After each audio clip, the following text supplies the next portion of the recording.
Hold the fuck on. Hold on. Wait. What in the hell? I got another colon stretcher. I got some maple, right? I got some honey. I got some raw yogurt. I have some bread, which I don't normally get. This is a berry fromage, French bread that I found in Sasebo. Let's see how that goes. For the cheeses, I got blueberry cheese, I got chocolate orange cheese, and a lemon cheese of some sort. We got some applewood bacon salt. We got some loquats. We have mixed nuts over here. So it's what? We got some pecans, some raisins, some mixed nuts, basically. We got mixed nuts. We got some clean cashews. That's what I'm going to call them. I'm going to call them clean cashews. I didn't see the word raw, the label raw on the packaging. Did I mention we got some loquats? We got some of the midget berries again. What do we got going on over here? We got some white caramel chocolate. We got 7 eggs. We got a whole pineapple. We have a mini melon that's green on the inside. I don't know what exactly it's called, and I'm going to put the actual name once I do find it from Google down in the recipe below. I got an orange. I got one Capri Sun kiwi. That's what I'm calling it. And then we have a matcha. What do you call that? A matcha almond bread that I found over here somewhere, and it looks pretty good too. And then we got a banana, and then we have this thing over here. I'm not sure how it's pronounced, but it's bussin'. I'm gonna tell you right now, this thing's so amazing. Hold on, right. I'm gonna start smacking. Oh man, but I'm gonna do this one a little bit different. I am gonna talk about what I'm eating, as I'm eating, and taste it, and as I taste it. Well, I can't speak right now. As I taste test this stuff, I will let you know what I think works and doesn't, although I already think everything's gonna work. But what I want to get more into is into the how the hell do I keep this up and not gain weight or die? Because something tells me that might be, I don't know, maybe a little important. On one end, if you were to eat something like this without a plan, you would probably get fat as hell. This is assuming that you're the person who's lost a lot of weight. You would probably get fat as hell. And I'll say that because I'm speaking for myself here. I would get fat as hell if I didn't do this tactically with some kind of procedure, some kind of methodology, some kind of method to the madness, basically.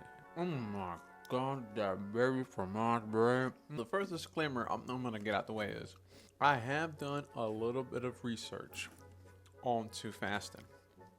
However, most of my experience with fasting is from simply doing it and seeing and testing for myself what actually happens, at least for me.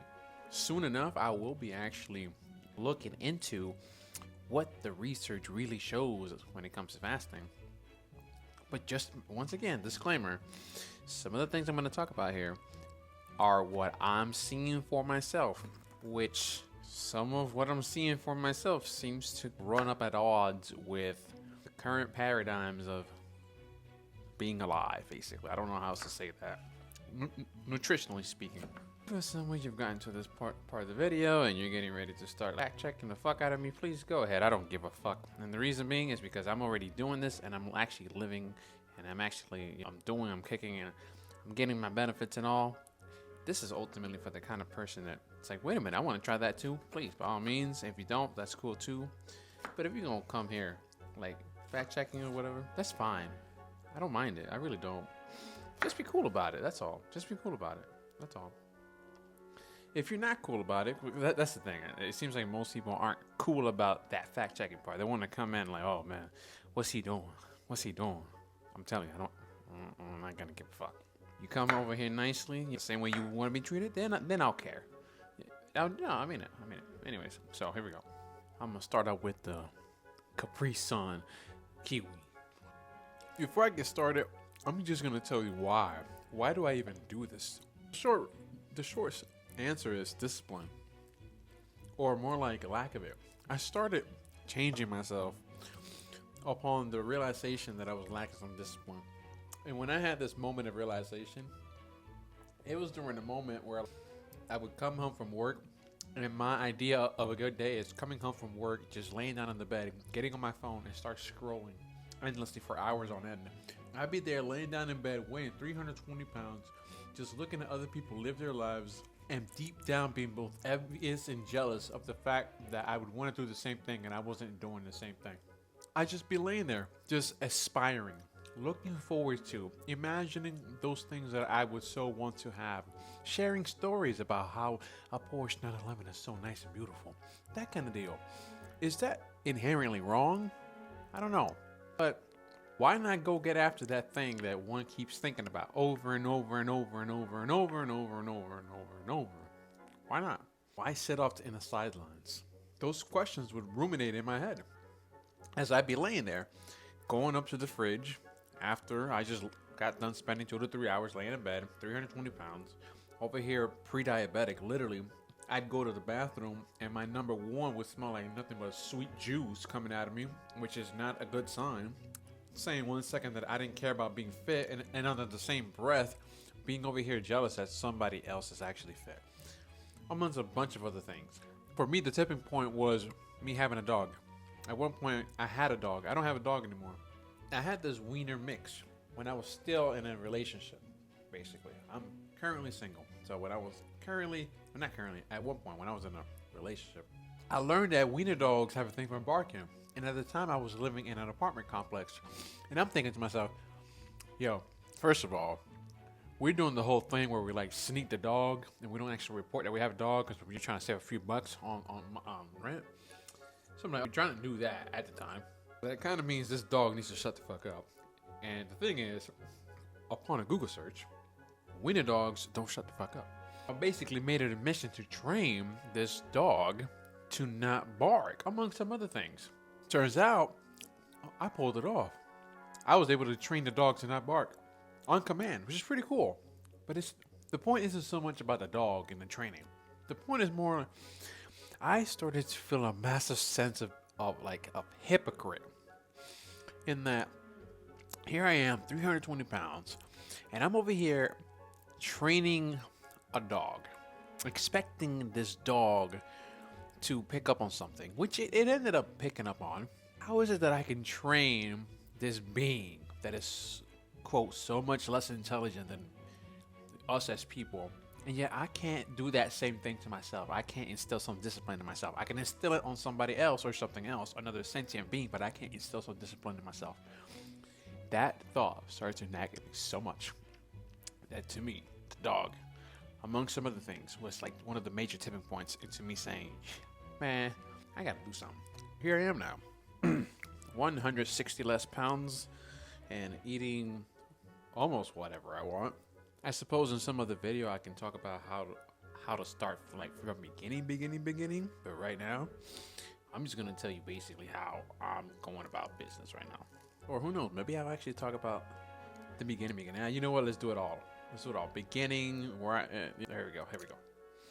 If I were to start right now from scratch, let's say I intentionally gained a bunch of weight back, which, by the way, from a masochistic challenge perspective, I've thought about it, but I don't know. I've seen some fitness trainers online do that. They'll purposely gain a bunch of weight and they'll lose the weight along with their clients, which is cool. But my goodness, man, this is like my third time doing this. I don't know that I want to do it a fourth and a fifth time just for shits and giggles. But hold on, before I continue, I am going to get some smackathon mix of a thing going on here. Here we go. I got some berry fromage bread. Some French bread over here in Japan. Here we go. Some orange chocolate, a boiled egg, orange, a strawberry, a piece of banana, Capri Sun kiwi, cashews, some yogurt, some honey, maple syrup. Oh my God, forgive me for this one, but I think it's like Kutsumiru syrup. Forgive me if I said that wrong. I really don't know right now. And a piece of green melon.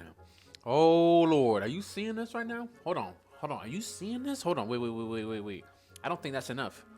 I'll put some applewood baking salt. Here we go. Applewood baking salt. Oh my goodness. Look at that. Take a bite. Oh my. I just can't believe this isn't making me fat right now. Oh my God.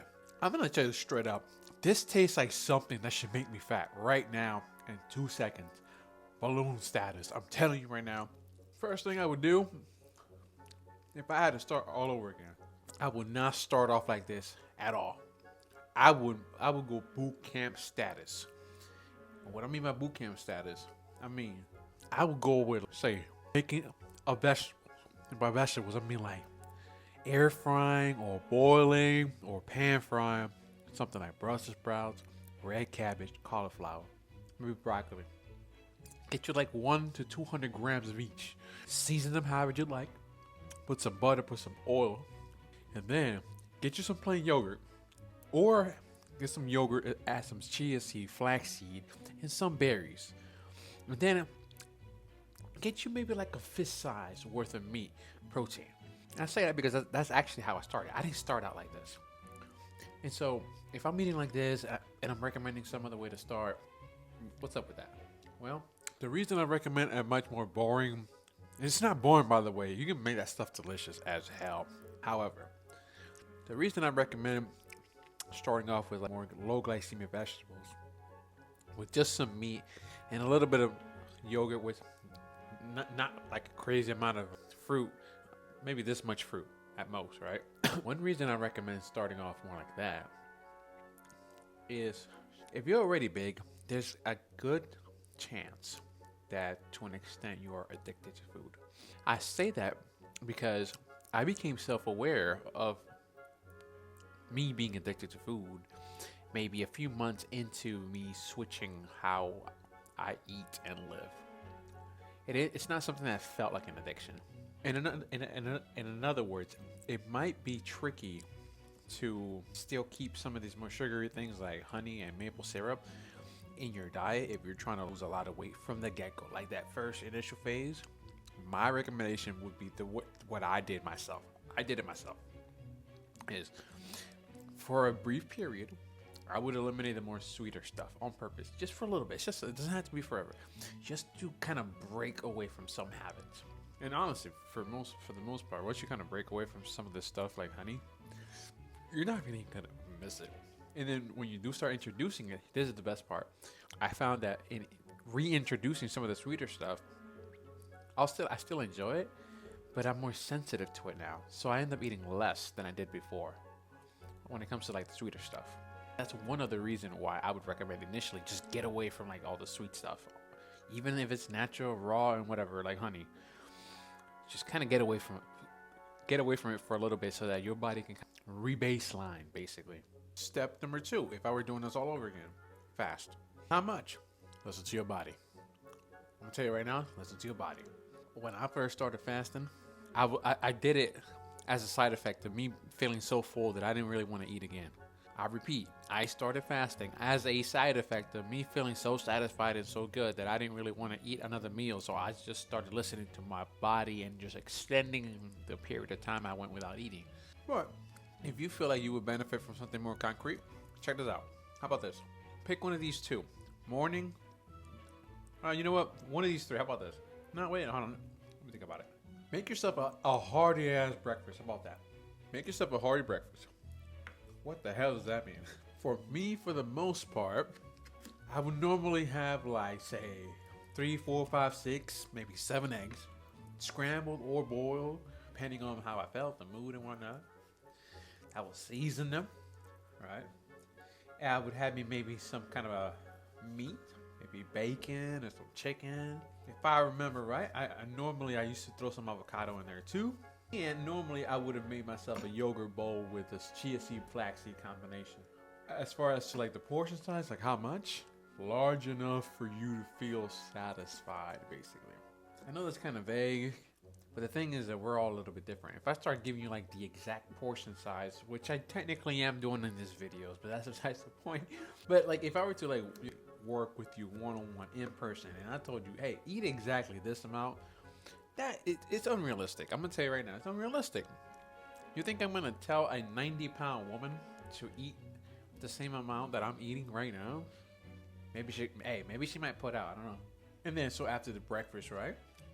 Make yourself a good lunch. How about that? And a good lunch could look like, once again, Brussels sprouts. Combination of Brussels sprouts, cauliflower, let's say, cabbage, seasoned so they're not boring. Put some olive oil in there. Put some coconut oil in there. Put some ghee. Don't be afraid of that fat. Don't be afraid of it. I was afraid of it. Pan fry them, boil them, air fry them. My preference was air fry. Oh my goodness, that shit was so crack. And it still is. And then throw you in there another avocado. Throw in there some kind of a meat. Go for a red meat. Or if you're scared of that, go for some chicken. Go for some seafood. Go for some fish. Once again, how much? Hey, on a satiety. Go to satiety. If for some reason by 5 p.m., 6 p.m. you're starting to feel hungry, by all means, have a third meal. The goal will be, however, to purposely and intentionally stick to as low glycemic of a food as you can for as long as you can for the next 30 days. Just so you can start getting your body acclimated to not running on all the extra sugary stuff that you might be able to reintroduce later on, but just to get things rolling. Consider it like a nutritional boot camp. In theory, in actuality for me, but in your theory, if you eat low glycemic foods to the point of mental satiety and somewhat of a physical fullness, you should begin to now feel a need to have a dinner. It should happen. If not, hey, that might be something that you might need to play around with. I would say, in my opinion, after about the first or second month, that's when I might recommend to start pulling like the longer fast. And even a month or two might still be too soon for some. When I first started like doing the longer one, I think I would do like intermittent fasting most of the week, and then one day, for one random day, I would go one entire day of just eating like one thing at one time in one sitting. I'm gonna tell you right now, I was so afraid of doing that shit. What? I thought I was gonna die. I still remember like first time I went 36 hours without eating. I thought I was gonna die. Literally. Heck, I remember the first time I went 48 hours without eating. I thought I was gonna die. I remember the first time I went 60 hours without eating. I thought I was gonna die. I remember the first time I went 3 days without eating. I thought I was gonna die. 4 days. I thought I was gonna die. 5 days. I thought I was gonna die. 6 days. I thought I was gonna die. 7 days. I thought I was gonna die. 8 days. I thought I was gonna die. I think you see where I'm going with this. Every single time I pushed myself a little bit more, there is this thing called the unknown. If you do something like this and you start to feel concerned, worried, scared, terrified, you are not alone. I'm gonna tell you right now, you're not alone. This is what I would use to gauge your level of readiness to push fasting a little bit more. Let's say in your case, you go one whole month, and after 1 month of you eating only breakfast and lunch, not dinner, after let's say 1 month, that feels easy to you. Go ahead and push it a little bit more. Pushing it a little bit more, this is what it can look like. If you're already eating breakfast and dinner at say 8 in the morning and 12 at noon, pushing it more could mean that you eat at 8 in the morning and maybe at 11 next time. Or maybe you get it closer together. Maybe you go at 8, you ate breakfast in the morning, and then maybe you eat at 10 in the morning and then nothing else. Pushing it could just mean that you're getting those 2 meals closer together. Or say 3 meals. That's what it can look like. Where you get your meals and you cluster them closer and closer together. Eventually, it may take some time. It took me some time. You may just get to a point where you're able to consolidate basically all of your meals into one sitting called OMAD, 1 meal a day. In time, even something like eating once a day will start to feel normal. And when I say normal, I mean that it doesn't feel challenging. Once you get to a point where eating once a day doesn't feel as challenging, there you go.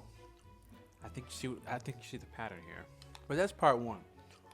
Part 1 for me is how to go about fasting in what I think of as the mainstream way, the safe way, the researched way, the way that's already endorsed by not only a bunch of science, but a bunch of other non-scientific methods, belief systems, whatever the heck, right?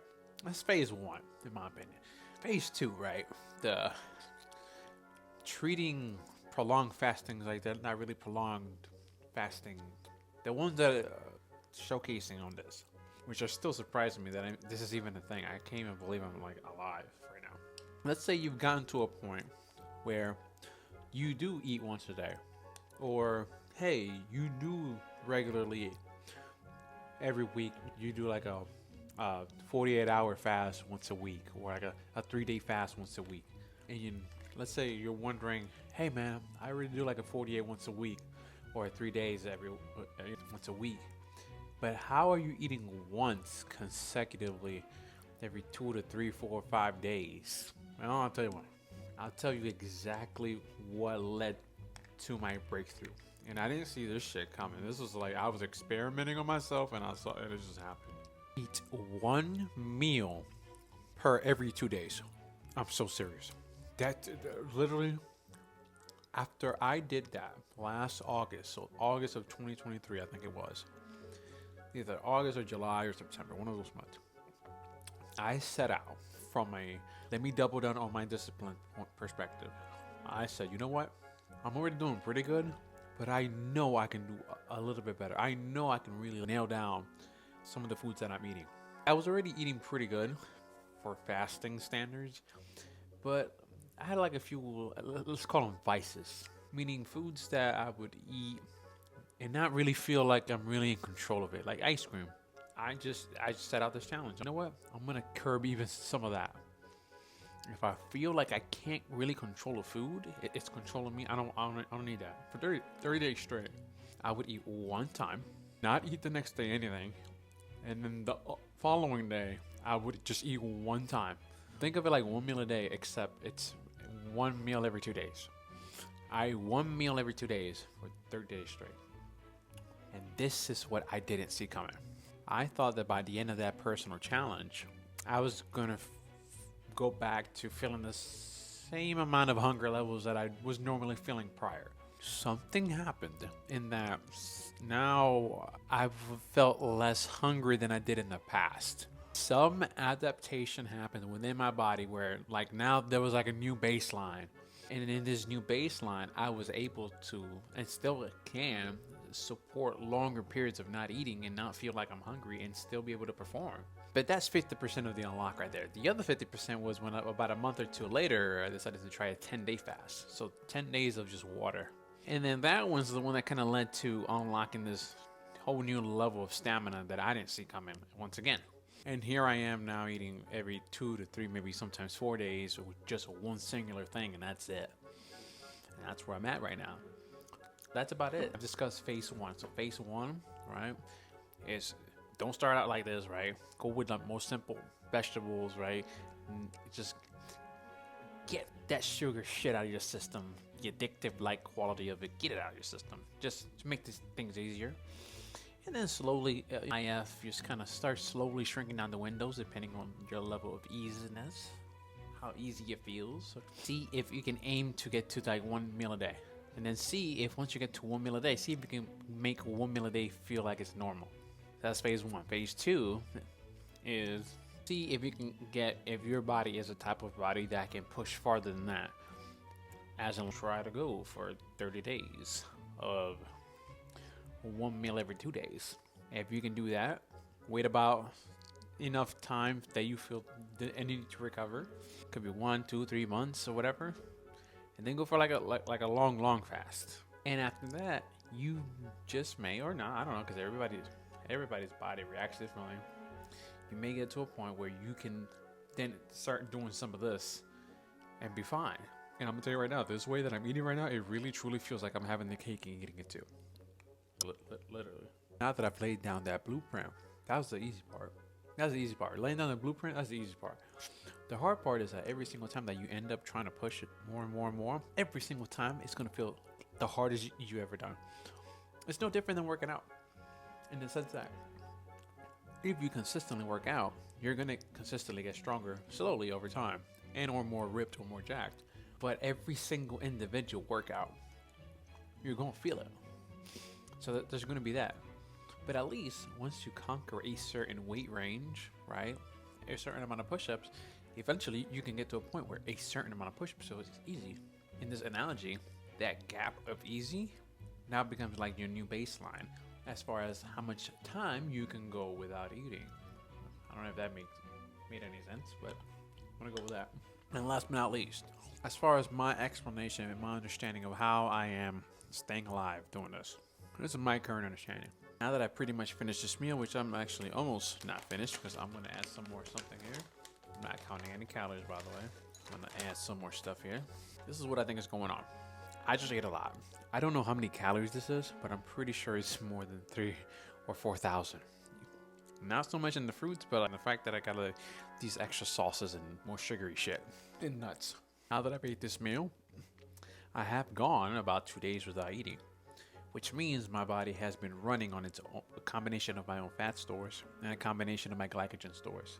And I can, because I've been running on that, especially the glycogen stores, they kind of shrink down a little bit. And I can usually tell because my pants will literally start fitting looser and looser. In theory, it'll look like I'm losing a lot of muscle mass. And you know what? Visually speaking, in theory, if you're losing glycogen, there goes water. And since the muscles are kind of hydrated with water, it looks like I'm losing muscle. But right now, upon eating this meal, it's almost like my body soaks all this up. It just soaks it up. Like tomorrow, my legs are like gonna be filling up my jeans a little bit more, right? And then anything that's excess that the body just couldn't turn into something useful, some of it is gonna get turned right back into fat, straight up. And I'm like, do I want that? Well, hear me out, all right? You're eating some of the stuff. A lot of it is gonna go basically get sucked up straight into the muscles, into the body for repair because I haven't eaten 2 days, 3 days, or whatever. The remainder that doesn't get used up gets converted into fat, and that brand newly converted fat is what I then slowly start to run on the deeper I go into this next following fast, and then the cycle repeats. It's like I stock up, I use the energy that I've stocked up on. Once I've used some of that energy that I've stocked up on, I replenish some more. I use it and then I replenish some more. It's no different than if you're doing a road trip across the country. Are you gonna stop every 10 miles for gas? No. You're not gonna stop every 10 fucking miles for gasoline. You might stop once every, 100, maybe every 200 or 300 miles for gasoline. But are you stopping every fucking 5 miles? No. So why the fuck would you eat every 5 fucking miles? Unless it's like a medical condition. Unless something along those lines. That's probably the best analogy I can think of right now. But that's about it. I've been brunch, you've been brunch, and I am gonna wrap up this right now. Right, hold on. I just opened up another cheese. Hold on. I just added this thing called Fiore. It's almost like a cottage cheese cake, not cheesecake, cream cheese. It's like a cream cheese cottage cheese. But that's about it. I'm gonna continue here eating my a la carte once every few days meal, and hopefully you're having a great day and or night. And that's about it. Stay triggered.